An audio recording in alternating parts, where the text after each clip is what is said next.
everyone, this is Matthew Brand. Welcome to the Red Line Review. Today I'm doing a review of The Picture of Dorian Gray. If you haven't heard of that book, it's basically one of those old Victorian England books like Dr. Jekyll and Mr. Hyde, Invisible Man, something like that. And the premise of this book is there's a guy, he wishes that a picture, there's this beautiful portrait of him that looks exactly like him, and he's probably one of the best looking men of all time. And he's like a 5-year-old trapped in a grown man's body, and he comes to the realization, thanks to this guy he meets named Lord Henry, that he's going to age, and then no one's going to like him, or he's going to lose his most valuable asset. So he wishes that the picture would age instead of him. And when he finds out, he does something horrible, and he finds out that the picture does age instead of him. He has this crisis of conscience, and he decides, I'm going to hide this picture so no one else can find out. Now, is this, how do I put it? This sounds really cool at first. You would think, oh, there's this immortality thing, but they really don't play on anything. The whole point of this picture is that so he doesn't look ugly. Basically, he can't really decide whether he's cursed or not. But his whole motivation is he doesn't want to look ugly. It's not so he'll be immortal. It's not so he'll live forever and never die. He's not scared of death. He's scared of looking ugly. So that the reason itself starts off very shallow. Then you have these other characters, these side characters. All their motivations, include the main character, their motivation is they're obsessed with Dorian Gray. He's obsessed with himself, and they're obsessed with him. They all, I don't care what anybody says, but it's very clear that in this book they were intended to be gay, but they're not. And it's Victorian England, so they probably weren't allowed to say that. But a lot of the story revolves around this hints that they're all gay, not necessarily all sleeping with each other. It's hinted that maybe Lord Henry sleeps with him, but there's this third character named Basil, and Basil, he's the one who's really obsessed with Dorian Gray. He really wants to bang this little boy or boy looking man, and he doesn't. He's the one who's the most moral. Like, this pedophile is the most moral character in the whole book. That's another thing that really bothers me. Like, that's who you have as the moral center. He's the angel on the shoulder.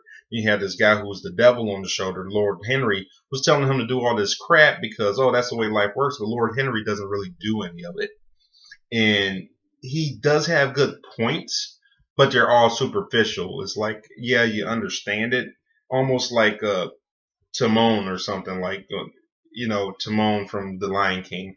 It's not that his advice doesn't make sense. It's just that when you really look at it, it's only half true.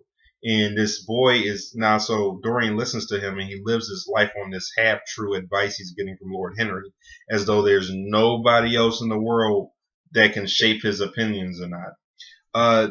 So yeah, he's hiding this picture, and once again, it turned a very interesting premise into something very weak, because the boy is really shallow. There's nothing really going on for most of the book. He just has 2 crises of conscience, and that's it. I mean, and then the book really kind of ends.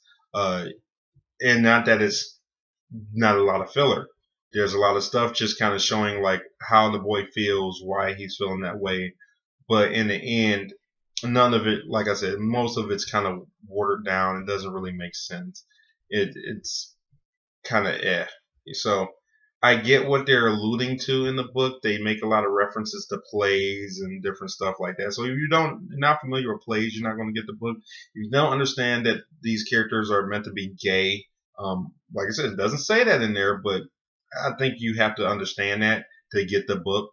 And if you don't understand that Dorian is indulging in a lot of stuff, like he's living this liberalistic view, which in modern days wouldn't even be weird. It'd be like, oh, there was a kid and he tried a couple Vicodins a couple times, and he got drunk once or twice, and oh, that's bad, and his body or the picture has aged like horribly because of this, just from him living adventurous life. That's another problem I have with the book. Dorian, he goes on this how do you put it, this vice adventure, like where he tries all these different vices, but none of it's really all that interesting. It's like I wanted to skip that part of the book so bad. But hey, have you read it yourself? Did you check it out? Did you like it? Let me know what you thought. I thought the characters were pretty horrible, except for Basil. Basil was pretty interesting, but once again, they don't really dig um, make him a meat of the story. The real meat of the story is Lord Henry, this boy Dorian Gray, who turns into a man but still looks like a boy. And I'm sure in the movies he looks more like a man. This is a very famous book. They have a few movies made after it, I think. But Dorian in this story starts off as a boy and stays looking like that for the rest of his life. But not a little kid, but probably like a preteen or like mid teenager or something like that. But he never gets any older looking than that. And everybody wants to bang his bones. I don't understand that. But hey, you let me know what you think about the book, and I'll check you later. Please like, help me out, and subscribe or something like that. But give me some likes or something. I appreciate it, and I'll check you later.